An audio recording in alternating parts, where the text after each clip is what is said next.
नमस्कार मित्रांनो, इलेक्ट्रोस्टॅटिकच्या नवीन लेक्चरमध्ये तुमचं हार्दिक पांड्या स्वागत आहे.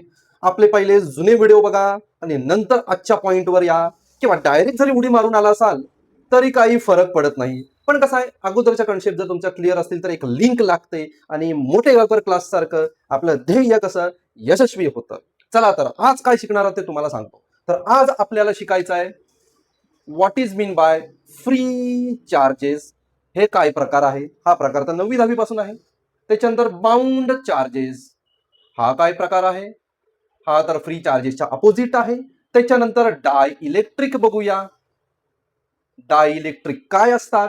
त्याच्यानंतर डाय इलेक्ट्रिकचे दोन टाईप बघूया. एक आहे पोलार, अगं बाई, पोलार डाय इलेक्ट्रिक, आणि दुसरा आहे नॉन पोलार डाय इलेक्ट्रिक. तर आज एवढा पार्ट शिकायचा आणि अजून एक राहिला, पोलरायझेशन. सगळ्यात इम्पॉर्टंट पोलरायझेशन. शिकला नाही तर काहीच शिकला नाही का? आजचं लेक्चर आणि उद्याचं लेक्चर, पुढचं जे लेक्चर असेल ते सगळं थेरॉटिकल असणार आहे. त्याच्यामध्ये एकही इक्वेशन नसणार आहे. चला तर शिकायला स्टार्ट करूया. पहिलं सुरुवात करूया, what is mean by free charges. Material has two types or classified into two types. One is conducting material, and another is non-conducting, that is insulator. Insulator तिसरा पण आहे सेमी कंडक्टर म्हणून. पण मेजर दोन टाइप आहे, एक conducting material, दुसरा insulating material. आता फरक काय? कंडक्टिंग म्हणजे ज्याच्यामधून करंट जातो, करंट पास होतो, त्याला कंडक्टिंग मटेरियल. नॉन कंडक्टिंग म्हणजे इन्सुलेटिंग, म्हणजे त्याच्यामध्ये इलेक्ट्रिसिटी पास होत नाही. The material which do not allowed to pass electricity is called as insulator. मग इन्सुलेटरचे एक्झाम्पल काय? वूड, लाकूड, स्टोन, थर्माकोल, ग्लास, काच, बरेच मटेरियल आहे, हे सगळे इन्सुलेटर आहे. आणि ज्याच्यातून मस्तपैकी करंट निघून जातो त्याला कंडक्टिंग मटेरियल म्हणतात. प्रश्न असा येतो की याच्यातून का इलेक्ट्रिसिटी फ्लो होते आणि याच्यातून का नाही इलेक्ट्रिसिटी फ्लो होत? त्याचं कारण आहे ढांढाण फ्री चार्जेस, आणि त्याच्या अपोजिट आहे बाउंड चार्जेस. Bound charges. आता इलेक्ट्रिसिटी फ्लो होते म्हणजे काय? इलेक्ट्रिसिटी फ्लो होते म्हणजे चार्जेस फ्लो होतात, इलेक्ट्रॉन फ्लो होतात, अपोजिटला प्रोटॉन सुद्धा फ्लो होतात. पण मेजरली आपण इलेक्ट्रॉनचा फ्लो म्हणजे आपण करंट म्हणतो, हेच तर चार्जेस आहेत. पण कंडक्टिंग मटेरियल मध्ये काय समजते? हा न्यूक्लियस आहे, त्याच्या अराउंड असे ऑर्बिट असतात, आणि इथे इलेक्ट्रॉन मस्तपैकी आपल्या ऑर्बिटमध्ये झुम झुम झुम झुम झुम झुम झुम फिरत असतात. हा झाला न्यूक्लियस. हा इलेक्ट्रॉन या न्यूक्लियसशी वीकली बाउंड असतो. कसा बाउंड असतो? वीकली बाउंड असतो. मग जर हा इलेक्ट्रॉन या न्यूक्लियसशी वीकली बाउंड असेल, तर आपण जर इलेक्ट्रिक फील्ड अप्लाय केली, म्हणजे काय, जर तुम्ही बॅटरी लावली तर हा इलेक्ट्रॉन इझिली आपल्याला काढता येतो, मग तो होणार फ्री. म्हणून कंडक्टिंग मटेरियलमध्ये फ्री इलेक्ट्रॉन असतात, त्याला फ्री चार्जेस म्हणतात, कारण हा बॉन्डच वीक आहे. त्याच्या अपोजिट आहे इन्सुलेटरमध्ये. मध्ये काय होतं? हा आपला न्यूक्लियस, हे आपले ऑर्बिट, आणि त्या ऑर्बिटमध्ये हे इलेक्ट्रॉन काहीतरी आहेत इलेक्ट्रॉन. त्या इलेक्ट्रॉन आपल्या न्यूक्लियसशी स्ट्रॉंगली बाउंड असतात, मजबूतीने बाउंड असतात. त्याला किती पण इलेक्ट्रिक फील्ड अप्लाय केला, किती पण बॅटरी लावा, किती पण स्ट्रॉंग बॅटरी लावा, हा आपला न्यूक्लियस सोडून बाहेर येत नाही. म्हणून ह्याला म्हणतात बाउंड चार्जेस. बाउंड चार्जेस हा फरक आहे फ्री चार्जेस आणि बाउंड चार्जेस. बाउंड चार्जेस इन्सुलेटरमध्ये असतात आणि फ्री चार्जेस हे कंडक्टिंग मटेरियलमध्ये असतात. पुढचा महत्वाचा डाय इलेक्ट्रिक, हेच इम्पॉर्टंट आहे. डाय इलेक्ट्रिक. आता डाय इलेक्ट्रिक म्हणजे काय बघा. डाय इलेक्ट्रिक आर इन्सुलेटर. तुम्ही डाय इलेक्ट्रिक बघितले, हा फॅन आहे. त्या फॅनच्या वरती एक छोटा कॅपॅसिटर बघितला असेल ना? कॅपॅसिटर छोटा डब्बी सारखा असतो. तो कॅपॅसिटर, त्या कॅपॅसिटरच्या आतमध्ये चेपून डाय इलेक्ट्रिक भरलेला असतं. म्हणजे काय? इन्सुलेटिंग मटेरियल भरलेलं असतं, नॉन कंडक्टिंग मटेरियल. अरे याच्यात तर इलेक्ट्रिसिटी फ्लो व्हायला पाहिजे. इलेक्ट्रिसिटी फ्लो झाला तर फॅन फिरणार. मग नॉन कंडक्टिंग मटेरियलचं या कॅपॅसिटरमध्ये काम काय? हा तर नॉन कंडक्टिंग आहे मटेरियल. कॅपॅसिटर डब्बी भेटते ती, तो नसेल तर फॅन फिरत नाही.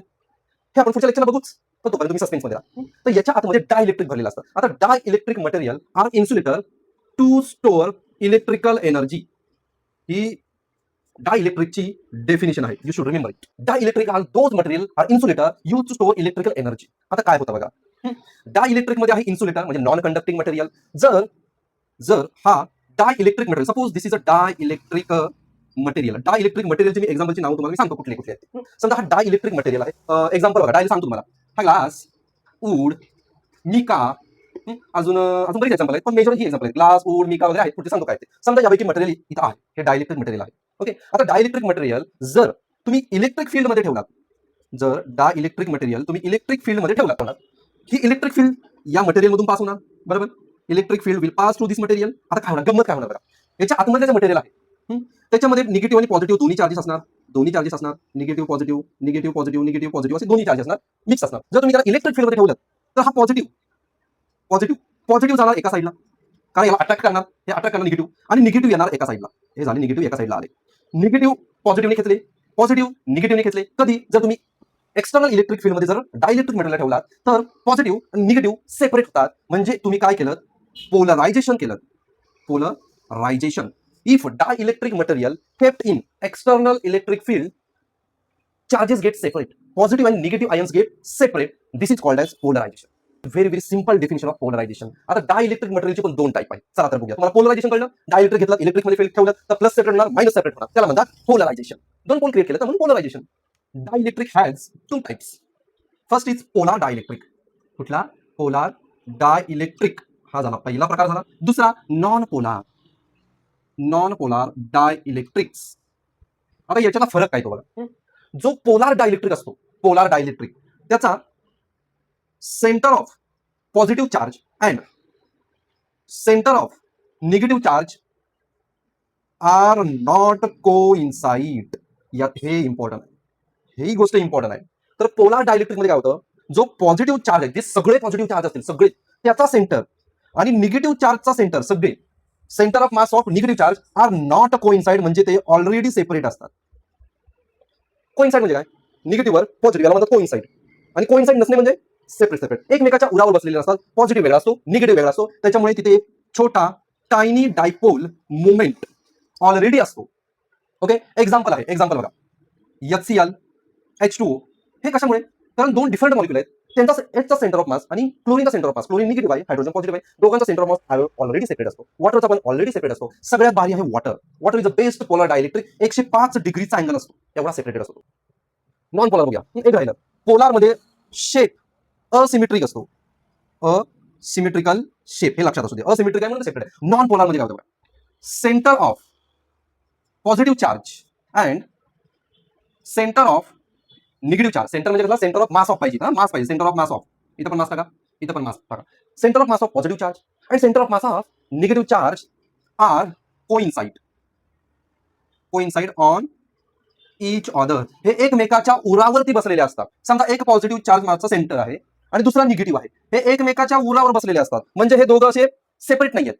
ज्याच्यावर निगेटिव्ह चार्ज आहे त्याचा सेंटर ऑफ मासवर पॉझिटिव्ह चार्ज पण बसलेला आहे. मग ते एकमेकांपासून सेपरेट नाहीत. मग याचा dipole moment zero. Dipole moment zero. Electric dipole शिकलेला आता, एका साईडला निगेटिव्ह दुसऱ्या साईडला पॉझिटिव्ह, तोच एकमेकावर कोइन्साइड असतात. त्यामुळे याचं एक्झाम्पल घेतलं तर H2, Cl2, त्याच्यानंतर CO2, बेन्झिन असे एक्झाम्पल आहेत. Non polar dielectric. याचा शेप असतो सिमेट्रिकल शेपमुळे ते एकावर एक कोइन्साइड झालं. H आणि H दोघं पण पॉझिटिव्ह, एकमेकाच्या उरावर बसलेले असतील, त्याच्यामुळे नॉन पोलर डायइलेक्ट्रिक. त्याच्यामुळे याचं पोलरायझेशन करावं लागतं. याचं पोलरायझेशन ऑलरेडी असतं.